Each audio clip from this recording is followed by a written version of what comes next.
Market అనేది moment up moment ఇచ్చిన తర్వాత ఇచ్చే టైంలో సెల్లర్స్ ఇంతకు మించి ఎక్కువ పోకూడదు అనుకొని డిసైడ్ అయ్యారు కాబట్టి ఇక్కడ ఎక్కువ మంది సెల్ చేశారు. బయ్యర్స్ కూడా ఇంతకు మించి పైకి పోదులే అని స్ట్రెంత్ అనేది తగ్గించుకున్నారు. సో ఇదొక కీ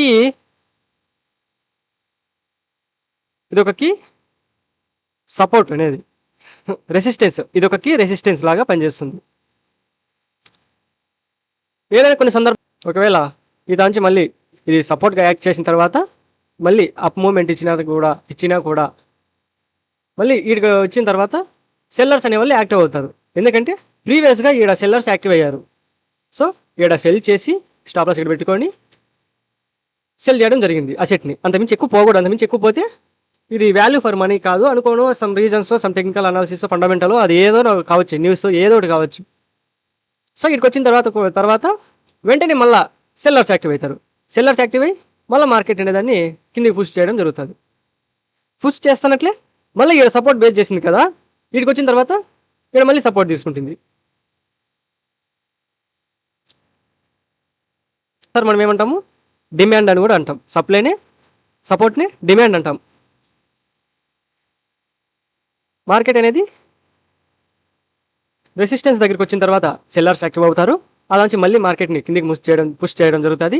పుష్ అయిన తర్వాత కింద బేస్కి మళ్ళీ వస్తున్నట్లే ఇక్కడ మళ్ళీ బయర్స్ అనే వాళ్ళు యాక్టివ్ అవుతారు. ఇది సపోర్టు. దీన్నే డిమాండ్ అని కూడా అంటారు. డిమాండ్ అంటే కొనడానికి రెడీగా ఉంటారు. వీడికి వచ్చిన తర్వాత మార్కెట్ అనేది వీడికి వస్తున్నట్లే, అది అండర్ వాల్యుయేషన్ కావచ్చు, లేక డిస్కౌంట్ కావచ్చు, డిస్కౌంట్ ప్రైస్ కావచ్చు, అది ఏదో ఒకటి కావచ్చు. వీడికి వచ్చిన తర్వాత బై చేస్తారు. దీన్నే సపోర్టు అంటారు. ఇదే సపోర్ట్ని డిమాండ్ అని కూడా అంటారు. దీన్ని రెసిస్టెన్స్ అంటారు. కొన్ని విధాలుగా రెసిస్టెన్స్ని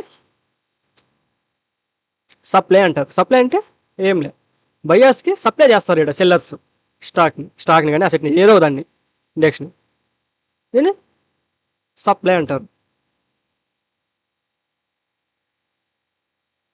ఒకవేళ మళ్ళీ బయర్స్ యాక్టివ్ అయ్యి మార్కెట్ని పైకి పుష్ చేస్తూ ఏదో సమ్ రీజన్స్, న్యూస్ కానీ ఏదో రీజన్ వల్ల పాజిటివ్ న్యూస్ అనేది వచ్చిందంటే అప్పుడు బయర్స్ స్ట్రాంగ్గా ఎంట్రీ తీసుకుంటారు. అప్పుడు సెల్లర్స్ అనేవాళ్ళు ఎగ్జిట్ అవుతారు. అలా ఎగ్జిట్ అవ్వడం వల్ల మార్కెట్ అనేది చాలా స్ట్రాంగ్గా బ్రేక్అవుట్ ఇస్తుంది. ఇట్లా బ్రేక్అవుట్ ఇచ్చిన తర్వాత సెల్లర్స్ అనేవాళ్ళు ఎగ్జిట్ అయిపోతారు. బయర్స్ స్ట్రెంత్ అని అవుతారు. ఎందుకంటే ఈ సెల్లర్స్ అనేవాళ్ళు ప్రీవియస్గా 2 times సెల్ చేసిన సెల్లర్స్ అనేవాళ్ళు లేరు. అది ఏదో సమ్ రీజన్స్ వల్ల మార్కెట్ మంచి మూమెంట్ వల్ల పైకి వెళ్ళింది. మార్కెట్ ఈ సప్లైని, రెసిస్టెన్స్ని బ్రేక్ చేయడం వల్ల బయర్స్ అనేవాళ్ళు స్ట్రెంత్ అయ్యారు, సెల్లర్స్ అనేవాళ్ళు ఎగ్జిట్ అయ్యారు. ఈడ ముఖ్యంగా మనం గమనించాల్సింది ఏమంటే, ఇట్లా స్ట్రాంగ్ బ్రేక్అవుట్ ఇచ్చిన తర్వాత నెక్స్ట్ క్యాండిల్ ఎలా ఫామ్ అవుతుందో దాన్ని బట్టి మనము ఫర్దర్ లాంగ్ సైడ్ అనేది ఎంట్రీ తీసుకోవాల్సి ఉంటుంది. ఇక్కడ వెంటనే ఇట్లా స్ట్రాంగ్ గ్రీన్ క్యాండిల్ అనేది ఫామ్ అయిన తర్వాత వెంటనే రెడ్ క్యాండిల్ ఫామ్ అయ్యి డౌన్ సైడ్ మూమెంట్ వస్తుందంటే, వెంటనే రెడ్ క్యాండిల్ ఫామ్ అయిందంటే దాని అర్థం మార్కెట్ అనేది ఇంకా డౌన్ అవుతుంది కొంచెం. సో డౌన్ అయ్యి ఈ సపోర్ట్, ఈ రెసిస్టెన్స్ అనేది కొంచెం సపోర్ట్గా కూడా యాక్ట్ చేస్తుంది. అంటే కొన్ని క్యాండిల్స్ ఇక్కడే కన్సాలిడేషన్ అవ్వడమో, లేక కన్సాలిడేషన్ అయ్యి బయర్స్ స్ట్రెంత్ అవ్వలేక మళ్ళీ సెల్లర్స్ యాక్టివ్ అయ్యి ఇదాంచి మళ్ళీ లాంగ్ సైడ్ అనేది, షార్ట్ సైడ్ అనేది తీసుకోవడం జరుగుతుంది. Short entry. సో ఇట్లా సపోర్ట్ అనేది రెసిస్టెన్స్ తర్వాత రెసిస్టెన్స్ బ్రేక్ చేసిందంటే మార్కెట్, అప్పుడు ఇదే రెసిస్టెన్స్ సపోర్ట్గా కూడా యాక్ట్ చేస్తుంది. ఎలా ఇప్పుడు సపోర్ట్ రెసిస్టెన్స్ని బ్రేక్ చేసి అప్ మూమెంట్ ఇచ్చింది. తర్వాత అప్ మూమెంట్ ఇచ్చినట్లు ఎంట్రీ తీసుకోకూడదు. చాలామంది ఎంట్రీ తీసుకునేస్తారు. అది కొన్ని విధాలుగానే పనిచేస్తుంది. కొన్ని విధాలుగా ఏం చేస్తుంది, మార్కెట్ మళ్ళీ చిన్న కన్సాలిడేషన్ అవ్వుకుంటూ వీడికి వస్తుంది. ఇది సప్లై దగ్గరికి వస్తుంది. వచ్చిన తర్వాత ఈడ కొంచెంసేపట్ల కన్సాలిడేషన్ అయ్యి మంచి సమ్ క్యాండిల్స్ ఫామ్ అయిన తర్వాత, ఇట్లాంటి క్యాండిల్స్ ఫామ్ అయిన తర్వాత అప్పుడు ఈడ ఎంట్రీ తీసుకొని టార్గెట్ అనేది దీని దగ్గర పెట్టుకోవచ్చు.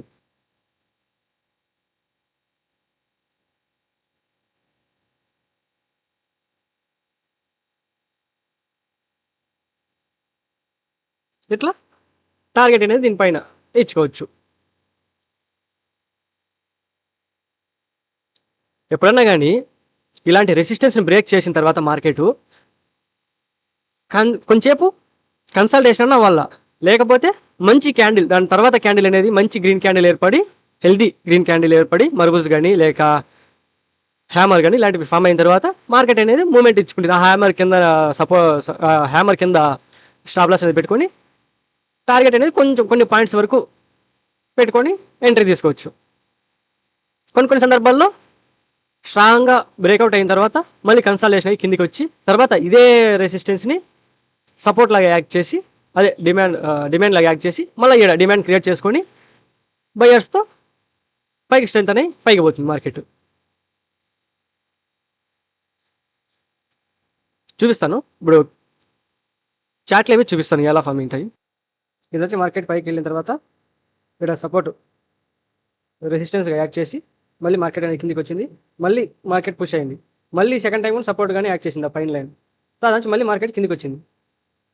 సో దీన్ని బట్టి ఏం చేయాలి, సెల్లర్స్ అనేవాళ్ళు ఇంతకుమించి మార్కెట్ పైకి తీసుకెళ్ళని, ఇలా బయర్స్ ఎంత స్ట్రెంత్ అని చేసి తీసుకెళ్ళాలని చూస్తున్నా కూడా సెల్లర్స్ అనేవాళ్ళు తీసుకోవాలి. ఇలా వీటికి వచ్చిన తర్వాత రివర్స్ తీసుకొస్తున్నారు. సో దీన్ని మనం ఏమనుకోవచ్చు, రెసిస్టెన్స్. సో ఇప్పుడు ఈ రెసిస్టెన్స్ బ్రేక్ అయిన తర్వాత మనం ఎలా ఎంట్రీ తీసుకోవాలి, ఏ టైంలో ఎంట్రీ తీసుకోవాలి, ఎంత టార్గెట్ పెట్టుకోవాలి చూద్దాం.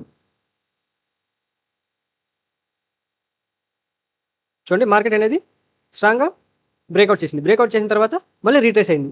మార్కెట్ ఎప్పటికైనా కానీ ఒక సపోర్ట్ని కానీ ఒక రెసిస్టెన్స్ని కానీ స్ట్రాంగ్గా బ్రేక్ చేసిన తర్వాత వెంటనే ఎంట్రీ తీసుకోవడం అనేది చాలా రేరు. స్కాల్పర్స్ అయితే అలా చేసుకుంటారు. రీట్రేస్ అయిన తర్వాత అప్పుడు మంచి క్యాండిల్ అనేది ఫామ్ అయితే, రిస్క్ రివార్డ్ రేషియో మంచిగా చిక్కితే అప్పుడు మనం ఎంట్రీ తీసుకుంటాం. చూడండి, ఇప్పుడు మార్కెట్ అనేది స్ట్రాంగ్గా బ్రేక్అవుట్ ఇచ్చింది, తర్వాత ఈ రెసిస్టెన్స్ దగ్గరికి మార్కెట్ వచ్చింది. చూడండి, సపోర్ట్లా యాక్ట్ చేసింది. ఇదే రెసిస్టెన్స్ ప్రీవియస్గా రెసిస్టెన్స్గా యాక్ట్ చేసిన లెవెల్స్ ఇప్పుడు సపోర్ట్గా యాక్ట్ చేసి మార్కెట్ అనేది అప్ సైడ్ మూవ్మెంట్ చూపిస్తుంది. ఇప్పుడు మనం ఇక్కడ ఎంట్రీ తీసుకొని స్టాప్ లాస్ దీని కింద పెట్టుకుంటే టార్గెట్ అనేది 1:2 రేషియోలో పెట్టుకుంటే మార్కెట్ అనేది టార్గెట్ అనేది హిట్ అవుతుంది.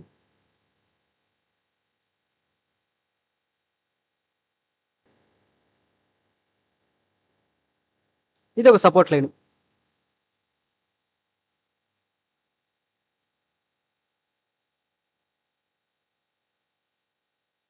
ఎందుకంటే మార్కెట్ అనేది దాని పైకి వెళ్ళింది, పైకి వెళ్ళిన తర్వాత మళ్ళీ రీట్రేస్ అయింది, తర్వాత మార్కెట్ సెకండ్ టైం కూడా పైకి వెళ్ళింది, మళ్ళీ మార్కెట్ అనేది కిందకి తీసుకొచ్చింది.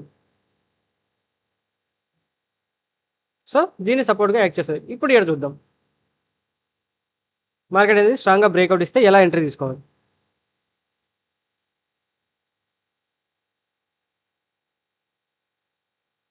ఇక్కడ చూడండి, స్ట్రాంగ్గా బ్రేక్అవుట్ వచ్చింది, వెంటనే మనము ఎంట్రీ తీసుకోకూడదు, తెలుసు కదా. తీసుకుంటే మనకు రిస్క్ రివార్డ్ రేషియో అనేది కొంచెం తక్కువగా వస్తుంది, ప్లస్ అది కాక హై ఛాన్స్ అనేది మ్యానిపులేట్ అయ్యి కిందికి పోయే ఛాన్సెస్ ఎక్కువ ఉంటాయి. మనకి రీట్రేస్ అయ్యి ఈ రెసిస్టెన్స్గా ఫేస్ చేసిన ఇదే లెవెలే మనకి సపోర్ట్గా యాక్ట్ చేస్తుంది, అప్పుడు మనం ఎంట్రీ తీసుకోవచ్చు.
మార్కెట్ అనేది స్టాప్ లాస్ హిట్ చేసింది అందరిది.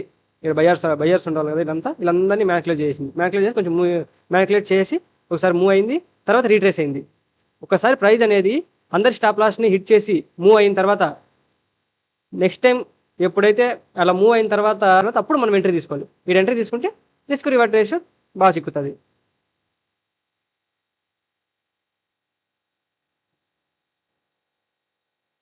సో ఇక్కడ మార్కెట్ అనేది 2 టైమ్స్ రెసిస్టెన్స్గా యాక్ట్ చేసింది.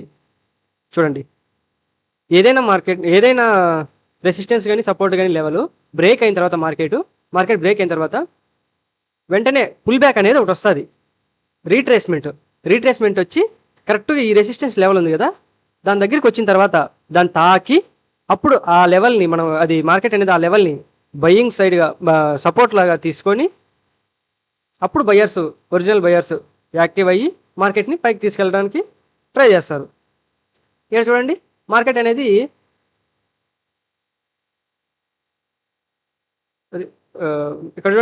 అనేది రీట్రేస్ అయింది, కానీ తింటారు. ఇక్కడ అంతే, బయర్స్ అనేవాళ్ళు యాక్టివ్ అయింటారు. ఇక్కడంతా బయర్స్ అనేవాళ్ళు యాక్టివ్ అయ్యి స్టాప్ లాస్ అనేది ఇక్కడ పెట్టింటారు. ఇప్పుడు మార్కెట్ ఏం చేస్తుంది, మనం ఇప్పుడు ఎంట్రీ తీసుకోకూడదు. ఎందుకంటే ఇక్కడ స్టాప్ లాస్ అనేది బయర్స్ అనే వాళ్ళకి స్టాప్ లాస్ ఉంది, ఇక్కడ లిక్విడిటీ ఉంది. అదిగాక ఈ రెసిస్టెన్స్ అనేది సపోర్ట్ లాగా వ్యవహరిస్తుంది. సో ఈడ సపోర్ట్ లాగా వ్యవహరించాలి, ఇంకా ఈడ వ్యవహరించింది చూడండి. సో ఈడ బై చేసిన వాళ్ళు ఇక్కడ బై చేసిన వాళ్ళు అందరి స్టాప్ లాస్ని హిట్ చేసి సపోర్ట్ లాగా తీసుకుంది. ఈ రెసిస్టెన్స్ సపోర్ట్ లాగా తీసుకొని ఇప్పుడు అసలైన మార్కెట్ అనేది ఎంట్రీ ఇచ్చింది. ఈడ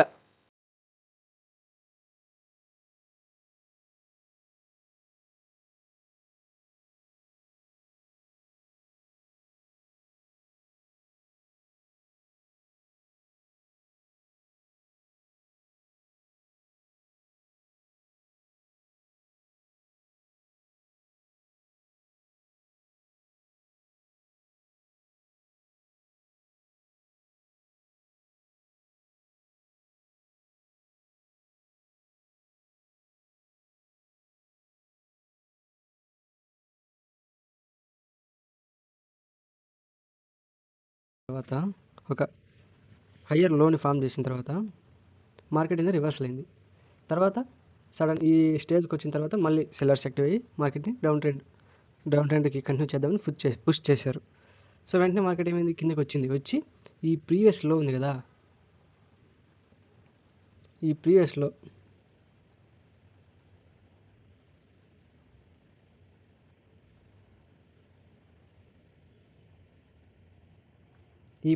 లోని బ్రేక్ చేయని సెల్లర్స్ ఇక్కడ వెంటనే బయర్స్ యాక్టివ్ అయ్యారు. చూడండి, ప్రీవియస్ హై ఉంది కదా, హైని బ్రేక్ చేశారు ఎవరు, బయర్స్. సో దీనికి ఇండికేషన్ ఏమి, ట్రెండ్ అనేది ఇక్కడ నుంచి డౌన్ ట్రెండ్లో ఉంది. లోవర్ హైని ఫామ్ చేసుకుంటూ డౌన్ ట్రెండ్లో ఉన్న మార్కెట్ వీటికి వచ్చిన తర్వాత ఒక చివరి ఈ లోని బయర్స్ సపోర్ట్ చేసి వీటి నుంచి బయర్స్ యాక్టివ్ అయ్యి మార్కెట్ని పైకి తీసుకెళ్లారు. తర్వాత ఒక లో నుంచి సెల్లర్స్ యాక్టివ్ అయ్యి కిందికి మార్కెట్ని నెట్టడానికి ట్రై చేశారు. కానీ బయర్స్ అనేవాళ్ళు ఇది ఇడికే స్టాప్, ఇంతకుమించి వాళ్ళు ఒప్పుకోకుండా మళ్ళీ మార్కెట్ని పుష్ చేయడం జరిగారు. సక్సెస్ఫుల్గా ఒక హైని బ్రేక్ చేశారు, ప్రీవియస్ హైని. సో దీని ఇండికేషన్ ఏమంటే నేను మన సపోర్ట్ కిందగా కన్సిడర్ చేస్తాను.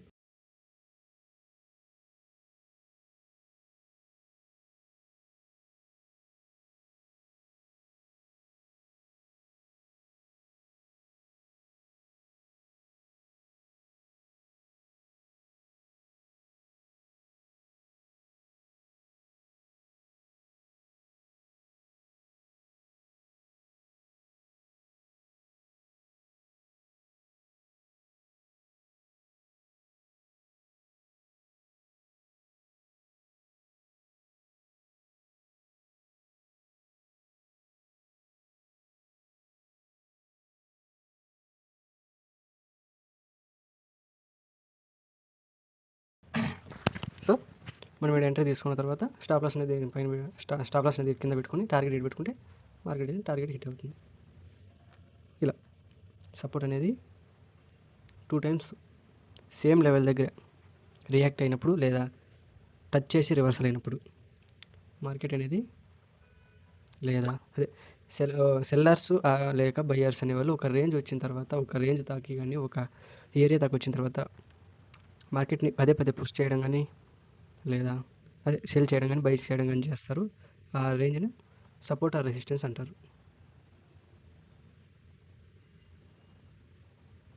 ఇక్కడ చూడండి, మార్కెట్ సెల్లర్స్ అనేవాళ్ళు వీటికి వచ్చేసరికి మార్కెట్ ఇంత నుంచి పైకి పోకూడదు అనుకుంటున్నారు. సో 1 టైం 2 3 4th టైం మార్కెట్ని సెల్ చేద్దాం అని ట్రై చేశారు. ఇక్కడ బయర్స్ అనేవాళ్ళు మార్కెట్ ఇంతకు మించి కిందికి పోవద్దని ట్రై చేస్తున్నారు. వీటికి వచ్చి బయర్స్ యాక్టివ్ అవుతున్నారు. చూడండి ఇది డిమాండ్ జోన్, ఇది సప్లై జోన్.